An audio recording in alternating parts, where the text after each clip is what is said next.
There's something I've noticed in many organizations right now. A lot of energy is going into strategy decks, technology choices, and AI roadmaps. But when you really look at where change succeeds or fails, it's rarely in those documents. It happens in everyday leadership behavior, in feedback conversations, how leaders respond under pressure, and whether people feel supported or quietly shut down. The AI era hasn't changed that. It has intensified it. Faster systems and more data don't remove the human layer. They put more pressure on it. My guest today is Emma Collyer, an executive, team and career coach who works closely with leaders on communication, feedback, and psychological safety. What I appreciate about Emma's work is that she focuses on what actually happens in the room, in those real conversations, and especially when leaders are under pressure. Today's conversation is about where AI era change really lives, not in those strategy decks, but in everyday leadership behavior, in trust and follow through. Whether safety is something people actually experience, not just something leaders say. If you're leading a team or an organization right now, this episode is an invitation to look not at your strategy first, but at your behavior. Welcome, Emma. Thank you. Great to be here. To start, can you briefly share your background and what led you to focus so strongly on leadership communication, feedback, and psychological safety in your work? Yeah, thank you. So years ago, my background is not coaching and it isn't communication. I started my career as a landscape architect, moved into environmental impact assessment and then project management, and ultimately leading teams and departments. And through a lot of that work, huge part of that is about communicating, and often projects, issues, there's breakdown in communication that happens. And so I was learning a lot of different skills through that time. And then my coaching practice that I have established later on 2021, more and more my work started focusing around feedback, those communication challenges. And that is really what my clients almost leaning into for me. So it kind of emerged. I was writing a lot of articles around trust and how to establish trust and where some of those issues are faced with leaders. That was the start of my kind of feedback journey, communication training, working with leaders and organizations in that space. And I've just kind of really lent into that. And it's extremely rewarding, I have to say. I can imagine that, especially since the world has gone through constant changes and ups and downs in the operating political environments and whatnot for, I don't know, since COVID started, really. So I think there's a lot of pressure on leaders, and much of it is due to elements that leaders have no experience from, for example, COVID. Who knew how to deal with this and how to take away the fear? We were all in the same position. The leadership has been quite tough over the past years. Yeah, for sure. And I think what I've noticed and I continue to hear is since COVID, a lot of people really struggled with confidence around communicating. And there's this kind of element of fear of, if I say this thing or do this thing, what is going to happen? And so people place a lot of importance, as we all do, around relationships and working well with teams. And because we became more remote through COVID, we lost that skill set a little bit. And so then we're trying to bring people back to, okay, let's have one-on-one conversations again. Let's talk face to face. We're still remote to some degree, but we're trying to bring back that skill set that I think took a hit through COVID for sure. And it's kind of continued a little bit. You mentioned the remote work, especially over the COVID period. I don't think we really even considered how much more difficult leadership is when we're not physically present and when we're not able to experience the body language or feel the atmosphere in the room. There's no cues to really tackle on. So you mentioned that under pressure, leaders often shift from coaching to being more directive. So from coaching behavior to being more directive, like cutting the corners, if you like. What do you think that happens and what would be the unintended impact of that on teams and individuals? I notice it happening. So when time is reduced, we're almost shortening down how we communicate. Even the language we use, whether it's via email or in person, everything becomes shortened. And so as a consequence, we're not being mindful around how do we want to communicate the most effectively in this situation. And we're just like, I need to get this done. Let's just move forward. So the impact of that on somebody receiving a message in that way is the unintended message could be, I'm not interested in hearing all of your story and I'm not valuing your input. And that can erode trust. And I think that is a key piece that I hear a lot in terms of how managers interact with their team, but also then how do we move forward from this? Because you're then perpetuating that kind of communication style. So how do you move forward from that? There's a lot of pressure, and it is being mindful in the moment. Okay, what is my priority? Is my priority to just get this done quickly, or is it my priority to get this done well? And I think if we change that lens, it lends itself to a different kind of style of communicating. We all have a lot on our plate. We all want to get things done, but it's how we get it done to be effective. And I think that's the difference. And how are we prioritizing the quality over the quantity almost, in a way, when we see that balance? I would encourage people to think about the effectiveness of what they're doing and not what are they prioritizing right now. Yeah, I can so relate to that because in Finland, we're known to be quite sort of not beating the bush, if you like. So if we have something to say, it's very direct and it's very straightforward and definitely cutting corners. And sometimes we feel like putting all these extra sentences in that email or in that conversation is just a waste of space. Why can't we just, let's stick to the stick to the item. And over my own career, I've really learned the difference between the impact, and especially when working with people who are not from Finland, they find it quite harsh when it's not meant to be rude or anything like that. So there's that cultural difference. And I think that when so many of us are working internationally with different nationalities, we should be even more mindful of the sensitivity factor around like how you're going to approach someone, especially if it's a difficult topic or more complex concept. That's a great point. I currently reside in Ontario, Canada, and it's extremely multicultural. And so all the time, the organizations I'm working with are coming up against that additional cultural layer of how do I interact with different individuals who've come from a different background than I have. I'm from the UK, also very direct in my communication style. And that isn't, I'm going to say, the natural Canadian way. It's a lot more indirect. And so trying to share some of that and move people forward, and so they're interacting the right way, can be quite a journey, I think, sometimes for people. It's like, how do we work with this? So it's an interesting one for sure. Yeah, there's so many different interpretations that are based on your culture and your history and your previous experiences as well. So sometimes it's really hard to get the right message in the right way forward, no matter how hard you try. That's also a part of leadership, that people always have that layer of prior experiences, and it's like a filter that colors communication. So in a way, I think you have to make sure that you are very clear about your message, but then put that layer of human on it as well. Yeah, for sure. I talk a lot about what is the message you're putting across if you're in a feedback conversation, because often we have a tendency to, I would say, sugarcoat it or mask it in some way so the message lands more softly. But the challenge there then is we go away confused. We don't know what the message is. So that clarity is really key. And then it's the how you deliver that, obviously. In terms of your tone and the language you're using, needs to be really mindful and kind, but the clarity is the key piece for sure. Assume that the sandwich model isn't in fashion anymore, or is it?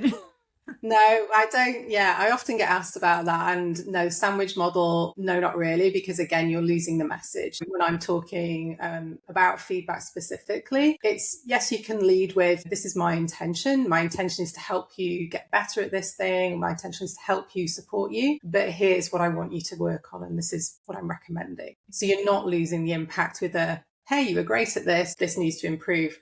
but you're still great. We go away with this kind of, okay, not really, it doesn't really land well. What is your experience on generational differences in how people want to be given feedback or receiving feedback?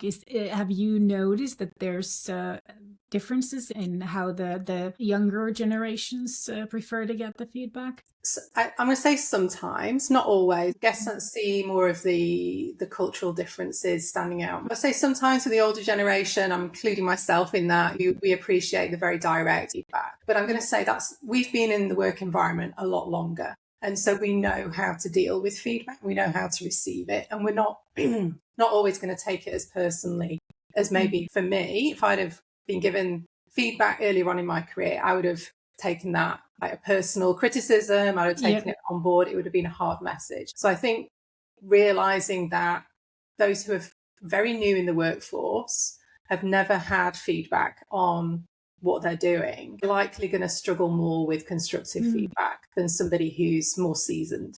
So I think having that in mind is really key. And something I also talk about a lot is when people say to you, you might get somebody in your team says, I'm somebody that likes a lot of feedback. Often they don't mean constructive feedback. What they actually mean is I'm somebody who needs a lot of reassurance or validation for what I'm doing. And so it's really important to understand and pick into that statement if somebody says that to you, because the worst thing you can do is provide a lot of constructive feedback to somebody who's actually just looking for reassurance that they're doing a good job. Which is actually 10 times worse, because you are just pushing them in that hole where they're coming from, where they need that validation, and you're actually digging a hole for them. What about like goals and objectives, the clarity of that? I've been an entrepreneur and in this employer branding and communication field for 15 years already. But before that, I was working as in-house HR manager, and during those years supported a lot of leaders in their feedback conversations with their staff. And I always encouraged them to be very clear about goals and expectations and objectives for every individual from like day one, because that helps giving feedback.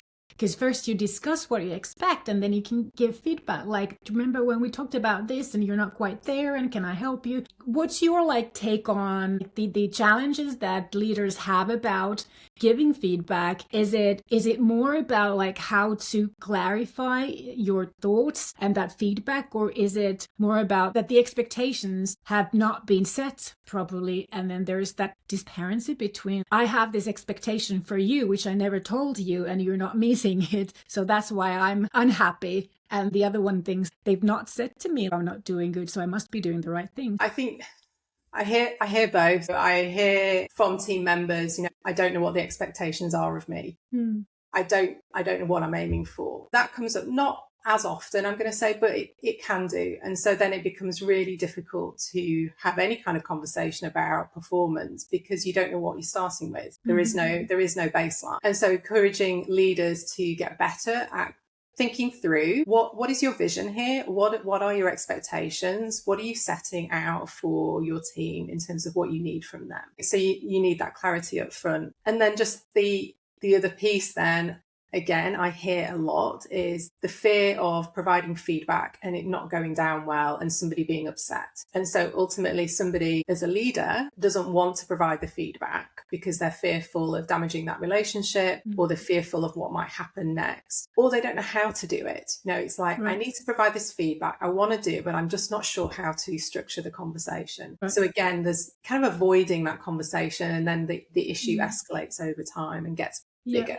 As a problem. Yeah, those were quite typical challenges, especially for younger leaders, that it was easier to just kind of like brush it. In Finnish, we have this saying like, brush it under the carpet so that you're not going to see it, and then you can just forget about it. But obviously it escalates and eventually it's much bigger. So going back to the speed of change, I suspect many of us leaders, myself included, feel this need to move faster than ever. There's this need to like digest so much more information and like also that faster than ever. From what you see in your work, how does the speed change the quality of leadership conversations? Yeah, I guess it can reduce them. You have less of them. And there is so much expectation now on leaders. We expect leaders to know everything. We expect them to have digested all of the up-to-date information on whatever it is. And so we're only human. We can only absorb a certain amount of detail and information.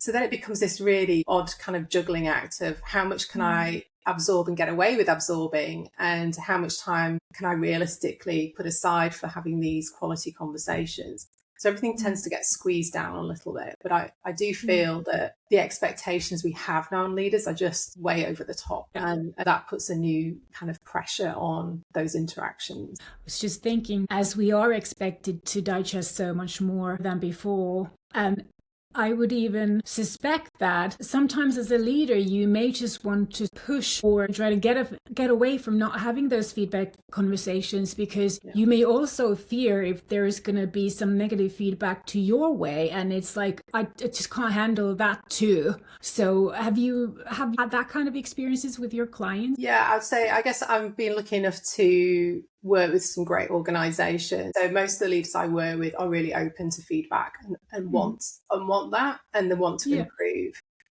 However, there are a minority, I would say, that don't. And so I often hear it from the other side, from their team members saying, hey, I've got this manager and they're really not open to feedback, and it's a really difficult relationship. And so it's then trying to understand what can you control as a team member if you're in that space, because you can't control all of the relationship there. There's two of you in that, but what can you focus on, and how can you encourage that dialogue? But overall, most leaders that I interact with right now are fantastic and are open to it. They just are a little bit overwhelmed with the amount of information and workload that they're trying to push forward. Yeah.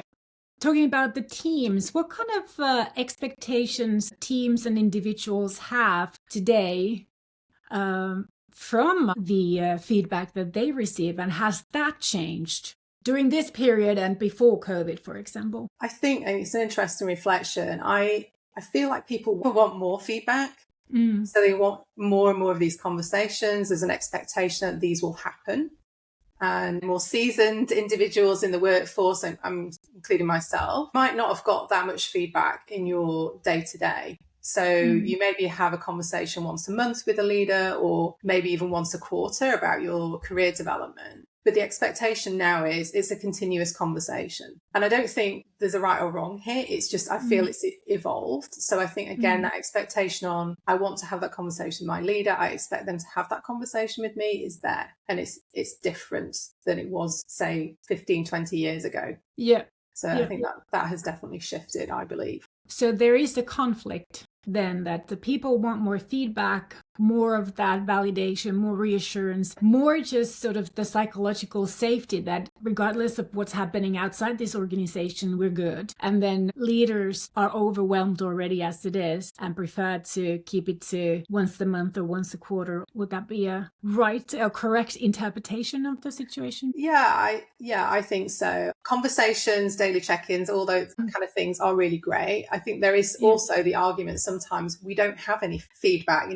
I've had conversations with leaders and they're like, I'm being asked this feedback from this individual. I genuinely don't have anything to add to what I shared with them last week. Yeah. So it's trying to make sure it's a good quality conversation, is helpful, even if it's more frequent. Do you think that when team members are asking for more feedback, it could be just in general more attention because of the remote work environment, and not specifically or necessarily feedback about their work, but just in general more attention from their superiors? I'm going to say there could be an element of that. I'm not, I don't know. There's a different one to think about. I think, again, definitely at the beginning of your career, the more touch points you have with your manager, the more helpful it is. And again, speaking from my own experiences at that point, it's like, I'm sure I was sat next to my boss at the time and we were chatting all the time.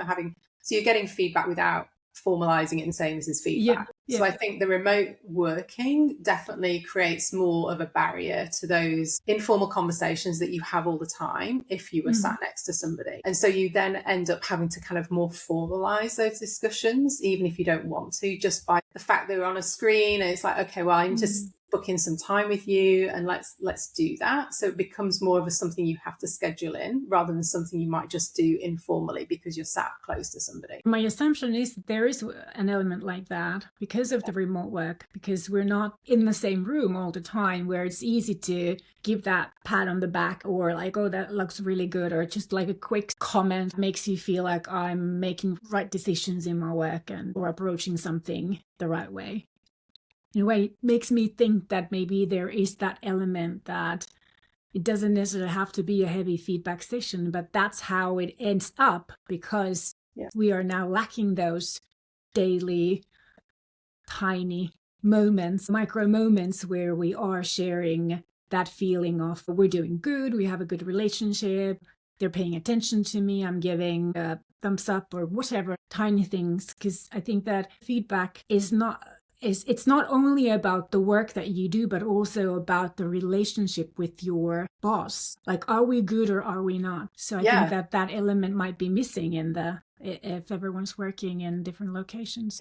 Absolutely. It's so much harder to build those relationships and to build that rapport when you're over a screen, those little conversations you have, the whole, hey, how was your weekend? Or how was your evening? Or, what are you working on now? Oh, that looks really interesting. Just small, as you said, just really small pieces that you build those relationships on. Which are part of the trust building, like a big element of building trust between yourself. AI. Now, dying to know, even though I don't want this episode to be about apps and tools, but dying to know if there is an element of using AI giving feedback. Ooh,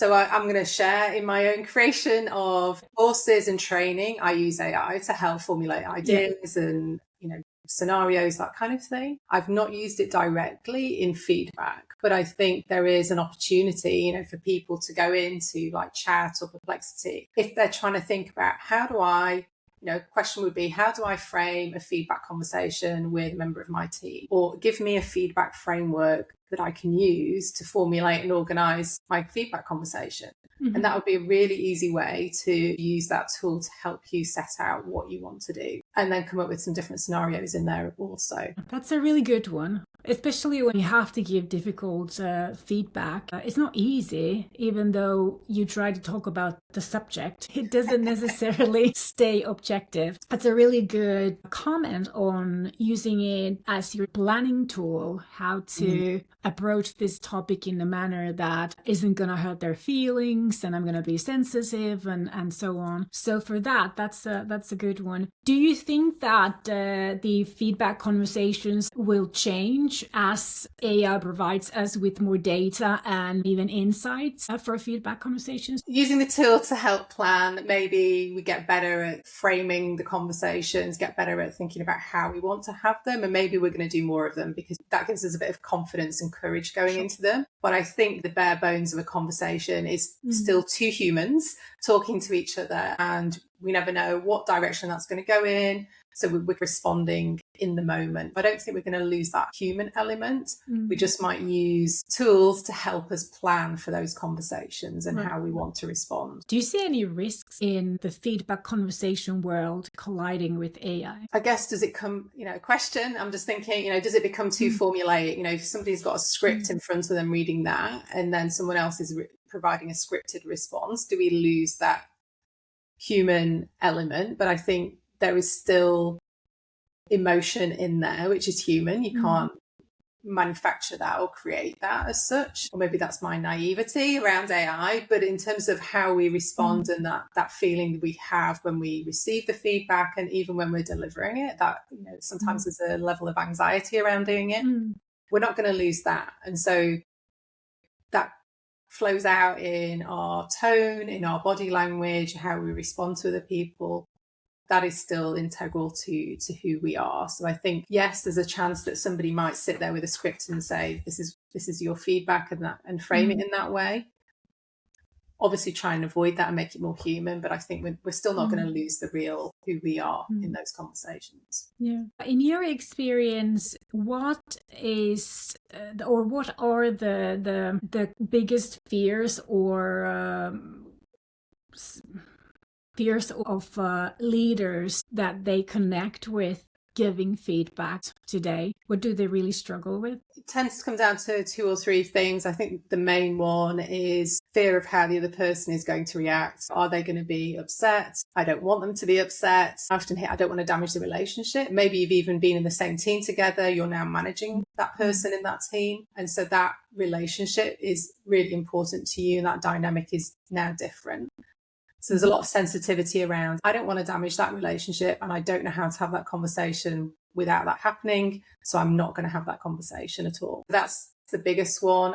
The other one I hear is, I don't know how to have this conversation. So I often talk a lot around frameworks, using frameworks to organize your thoughts and plan out and practice what you're going to say. So that how bit is dealt with. And again, you don't avoid it. So I think those would be the 2 main pieces. And then adding on to the, if I deliver this and they respond in this certain way, I don't know then how to respond back. So it's this 2-way, how do I interact with them? If they don't engage or if they don't agree or if they're upset, it's dealing with those responses as well. So those are the kind of things that come up a lot. Are there any tips or advice that you could give about these to our listeners who relate to those fears and struggles? Yeah, be clear on your one key message that you're going to put across. Be really positive up front in your intention. I often talk around, hey, I'm here, I want to support you, or I want to help you with this project. There's just a couple of things that, need to be improved, and they are A and B. Think about planning what the action is. What is the outcome you're looking for? And are you going to check in again next week? Have that plan of what's going to happen after the conversation. But a lot of it is around choosing your timing. That comes up a lot. So do I do that now? Do I do it tomorrow? Making sure you're doing it as soon as you have seen the issue or the problem or challenge. So sometimes we don't have the luxury of doing it in the moment. So maybe it is the next day, but not leaving it till a month's time or the next formal review process, because the other person is not going to remember that conversation or that situation. And then a lot of it is around your body language, your tone, being clear and kind with your words. So those are things I talk about a lot, and then using frameworks to plan out and practice. I often give an example of, a few years ago, I had to have a difficult conversation with a member of my team. I was anxious about delivering the message. So I planned it out. I practiced it in front of the mirror maybe 20 times. So by the time I actually did deliver it, my own anxiety had reduced around putting that over in an overly emotional way. I was able to do it in a very neutral, calm, clear way. We often forget that is an option. We can practice this. We can practice. You can practice. Yeah. So those are a lot of things that I talk about. And then you're worried about how the other person might disengage. There's an opportunity to say, hey, I'd love to hear from you what you're taking from this conversation, or what your summary is of what I've just shared with you. What are you taking away? Or even, do you need some time to think about this? Let's meet again tomorrow if you want to digest what we've shared, and let's come back to this. Because sometimes if they are overly showing emotion in whatever way, you might want to give them a bit of space to think about it, and then come back to it at a later point as well. Yeah. So because you have had time to reflect on that, but the other person, it's more of a surprise to them. Yes. So it's only fair for them to have a little bit of time to also digest and then continue the conversation. Yeah.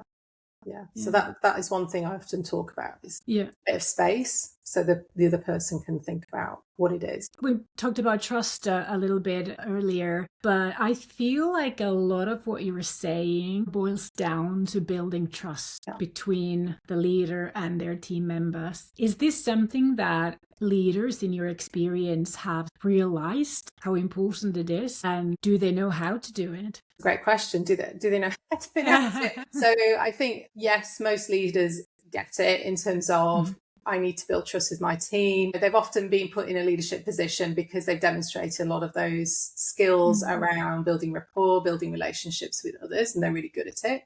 So they understand they need to do it. Then there's a challenge of, I've got all these other things to do as well, not forgetting that you need to spend time and invest that time with your team to build those relationships so that you can have good quality conversations around feedback or whatever else it is, and just feedback.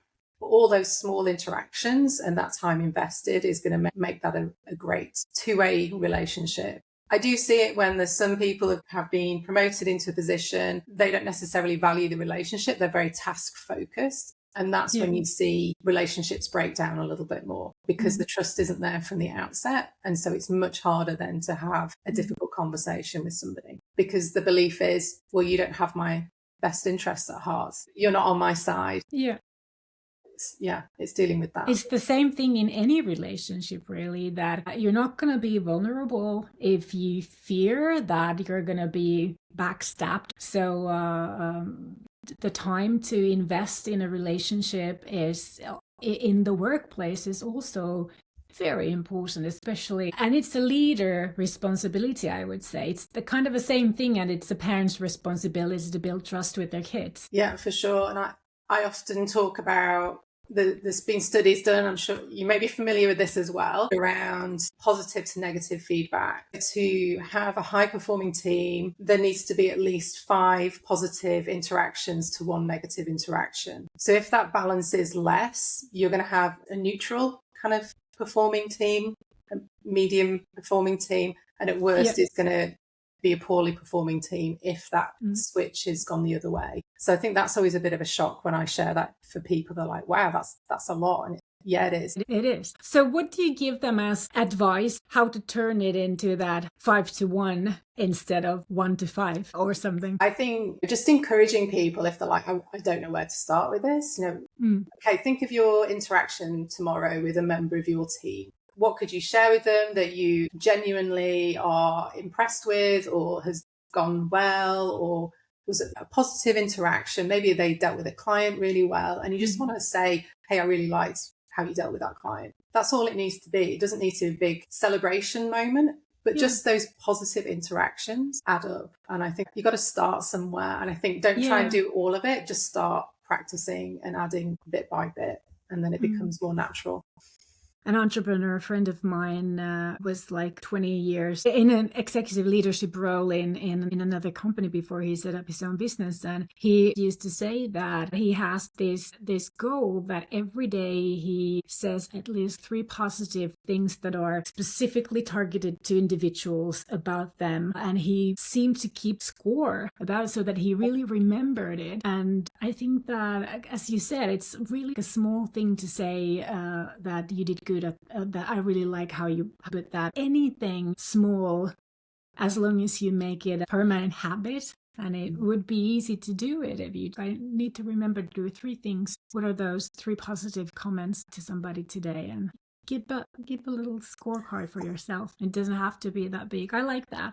I like that example that you gave. Is it common that leaders realize that the trust they thought that they had in place has been damaged or doesn't exist? Is that common in your experience? I come across 1 or 2 where that is the situation, and then it's trying to navigate what is the root cause here. Is it the leader just doesn't feel, it's not a natural part of who they are in terms of how they communicate, the positive piece that is really difficult for them. And so it's understanding what blockages and challenges there might be for that individual in building that relationship in the first place. Because we often hear from the other side, it's like, oh, my manager doesn't say anything nice to me, or I never get any positive feedback. It's like, okay, let's look at that then. What is stopping them from doing that, or what belief is behind that? And so sometimes it's, I want to say it could be a cultural thing. Sharing, I've worked with some groups recently and they're from different Asian countries, and they were saying, my mom never praises me and never has done. That's not part of our culture. And so at best, if you did something well, there was a neutral response. For individuals in that space, it becomes really difficult to provide positive feedback to somebody else because they've never experienced it themselves. It's not part of their background and what they don't have that model in them that they could copy. Yeah. So I think understanding some of that as well in terms of the organizational arrangement and who's in that, I think really helps them to understand what some of those challenges might be. Psychological safety, I feel, is a topic that has been discussed and brought to more people's attention recently. Tell us about psychological safety in the workplace, and what do you see is the leader's responsibility in creating that kind of environment? Yeah, it's an interesting one for sure. As a leader, I think you do have a responsibility to create a space where failures are okay. It's okay to get things wrong, and there's not repercussions if you do that. And often it's up to the leader to share first in terms of things they've done or things that maybe haven't gone so well for them and how they've dealt with it, and be vulnerable with their team in order to go, oh, okay, it is okay in this space to share a problem I had or a challenge I had, and I know this is okay to discuss it. In the past, I've had leaders, unfortunately, who've said, hey, this is a safe space, you can share anything here. And so people have shared things, and then that hasn't come through and it hasn't been safe. And so everybody then retreats. And so we kind of want to avoid that situation. So if you're wanting to create that space and have great conversations, you've got to be the first one to share, open up, and demonstrate how you're going to operate in that space together. It's a really good point. So you have to welcome it by setting the example that it's okay. It happened to me as well. I can relate to you. I can empathize with you. Is it hard for leaders in Canada too? I think this is also a cultural thing. I could say a thing or two about Finnish leaders in our culture, but what's your take on or if you compare it to UK? Yeah, I think, in the past, I think it's more, I'm going to say historic kind of approach to leadership. I'm the leader. I know everything. I'm right. So we don't want to be seen to be wrong. And I think over time that has changed, which I'm very happy to see. Yes, me too. And I see it more and more. So in the leaders that I've been working with, they're all pretty open, and they are willing to do that, but they've maybe just not thought about doing it. So it's not a I don't want to do it. It's I've not thought about that before, and actually this is how I should be going about it. So I think the intention and the want is there. It's just understanding how to set that up as a conversation. So if you had to summarize it, what do you think leaders most underestimate about how their everyday behavior affects that trust and psychological safety and the engagement of their staff members? If you think about this environment where everything is just speeding up and becoming more and more complex. I would say don't underestimate. Your team is watching everything you do, every action you take, everything you say. So the small things actually become very significant. And before this call, I was reflecting on a situation I had a few years ago where I was in the middle of delivering a big project. There was a very senior leader there. And my interaction with this individual, I was sharing some changes to the project midway through. I think he felt a bit embarrassed about what might have to happen next. But his interaction with me, I came away feeling very negative. And so that immediately changed the relationship. And that was in a 30-second conversation. So don't underestimate the impact you can have on people around you in either a positive way or a negative way. So you can either support them and champion them and be there, or you can pull them back. So I think that would be my summary. It's a good one. Good summary. So final question. Consider this AI era is actually at least as impactful as digitalization was on organizations and leadership and business models and how businesses go about. What's the responsibility of leaders in terms of their behavior in that organization if you take away strategy and systems and everything that they feel that is given for them? What do you think is the level of their impact on either the success or the failure of the change? Yeah, I think with the speed, particularly the way things are operating right now, the challenge for leaders currently, I think, because of AI and everything else, is to remain human and to really emphasize the value and effectiveness of having those one-on-one interactions and making time for them. And I think that's the challenge in the current context we have now, where there is an expectation that projects, products, whatever, are moving so fast. As humans, we can't physically keep up with a lot of that, but we can continue to have those discussions and talk to our team. And I think that's the challenge that we we need to keep that space because it's key to how we do anything. A really good answer. It makes me think that it would be so easy as a leader to focus on tasks level, tools level, tech level, process level, and think that this is our priority to make sure that we all get these tasks done, whereas actually it would be more important to focus on the emotional level and building the trust and then giving people space to figure it out, do the problem solving themselves, feeling of safety, that it's okay if it doesn't go right the first time, then we discuss and then we'll make new decisions on it. I guess that's how your answer made me feel. It's a challenging time, and I think it just feels like there's so many plates spinning and, oh my gosh, which one do I want to grab first? And as leaders, that is often the challenge. And I guess my challenge back is don't forget the people, because the people that's everything. It's everything within an organization. That's how you get things done. So if you start forgetting that, nothing's going to move forward. Yeah, really good one. Emma, if the audience wants to connect with you or read some of your articles about this topic, learn from you, what's the best way to reach you and find your expertise on the topic? So I have two places to go. I have some free resources. So if you go to needmoretrust.com, there's some free resources on there about what we've been talking about today. And my website, which I have a lot of stuff on also, is aspireexecutivecoaching.com. Wonderful. Thank you so much. It was a pleasure to have this conversation with you, and you really made me think, not just as a podcaster and entrepreneur, but also as a leader. Thank you. It was a great conversation. Thank you. It was. Thank you so much.